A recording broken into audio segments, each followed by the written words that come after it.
Bapak, Ibu, saudara-saudara semua, selamat berjumpa kembali dalam kasih Tuhan Yesus Kristus dalam renungan hari ini.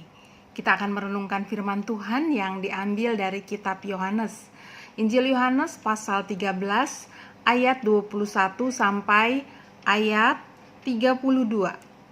Mari kita berdoa terlebih dahulu, kita akan merenungkan firman Tuhan. Mari berdoa. Kami bersyukur ya Bapa atas segala kasih karunia-Mu.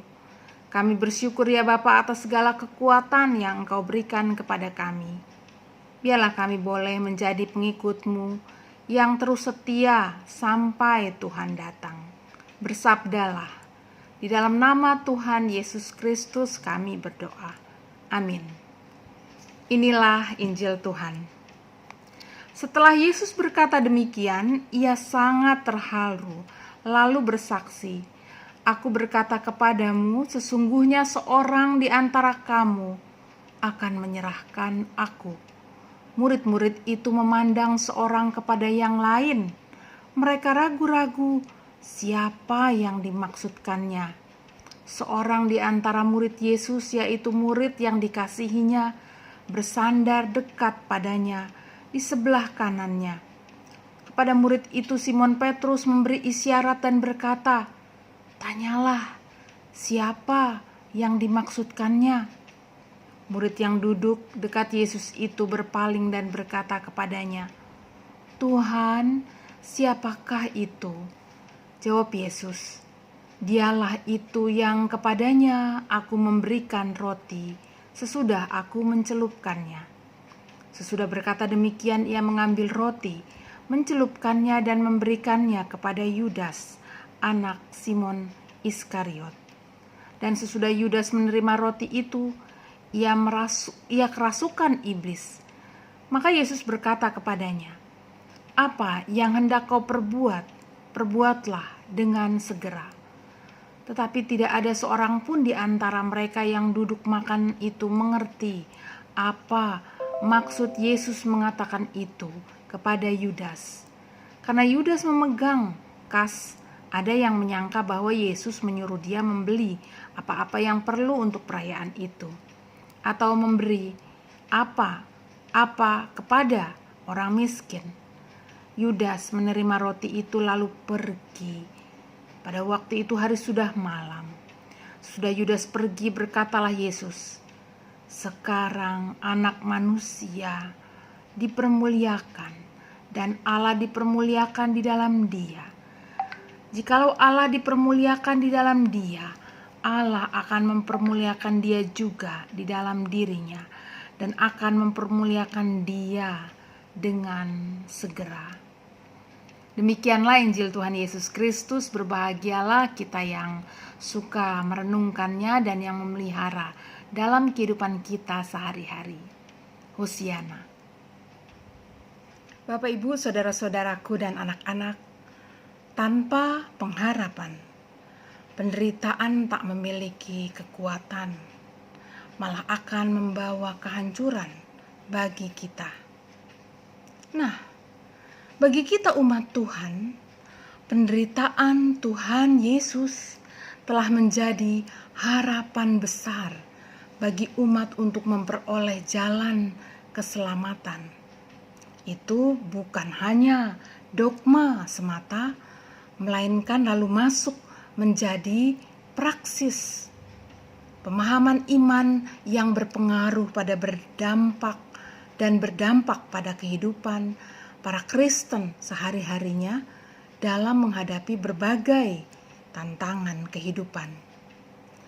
Sebagai manusia biasa, kita menghadapi berbagai tantangan kehidupan yang dapat melemahkan dan memaksa kita berbalik dari arah panggilan kehidupan di dunia ini.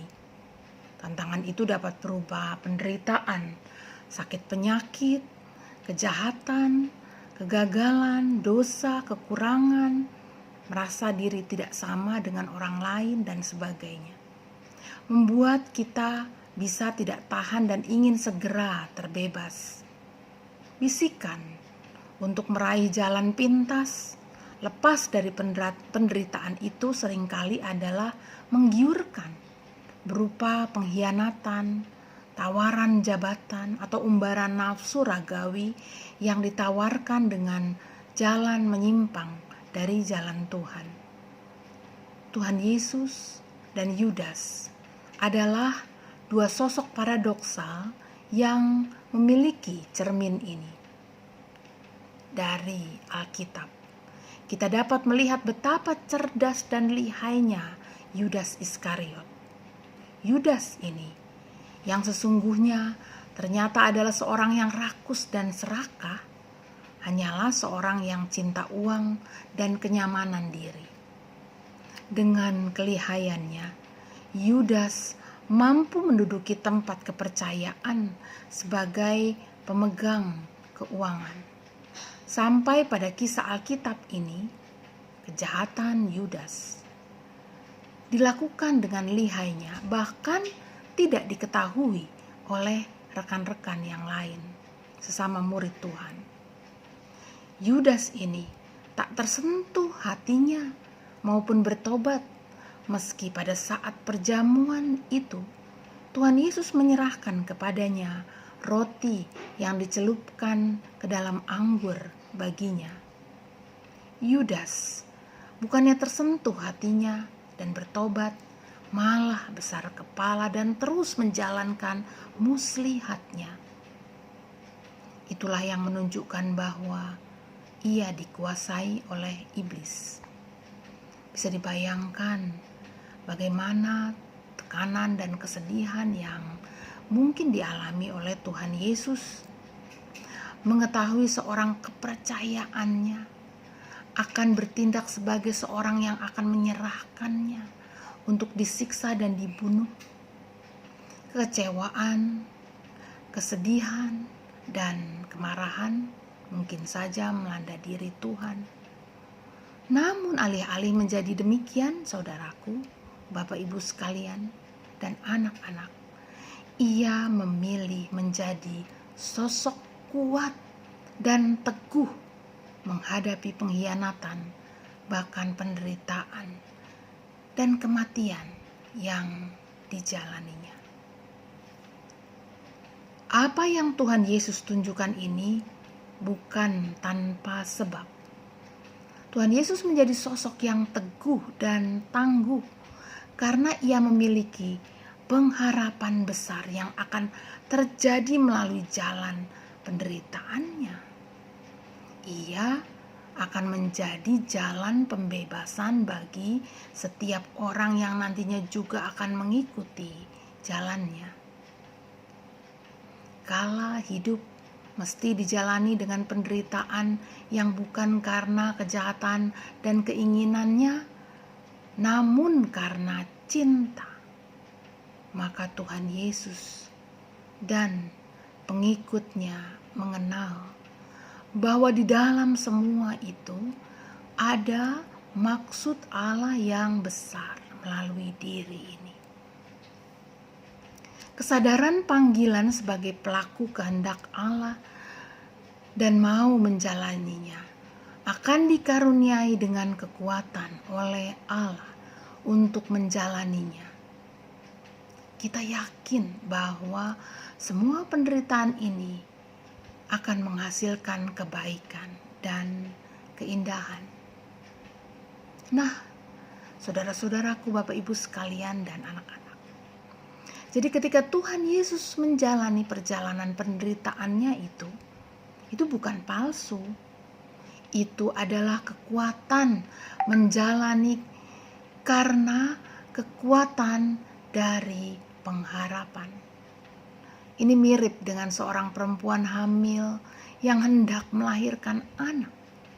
Kesakitan amat sangat yang akan dan sedang dijalani oleh sang ibu saat perut terasa melilit amat sangat, dibarengi pedihnya sekujur kulit di tubuh hingga tak boleh tersentuh oleh sehelai selimut pun.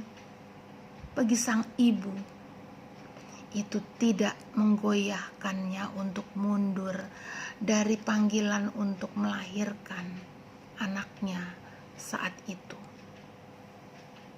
Kekuatan, cinta, dan pengharapan pada bayi mungil yang akan dilahirkan telah menutupi segala kemungkinan dan rasa penderitaan yang sedang dan akan dialaminya. Bahkan sang ibu menjadi tahan dan kuat saat sakit dan penderitaan itu datang. Ajaibnya, penderitaan terlampaui oleh rasa cinta yang sangat besar kepada sang anak yang dinantikan.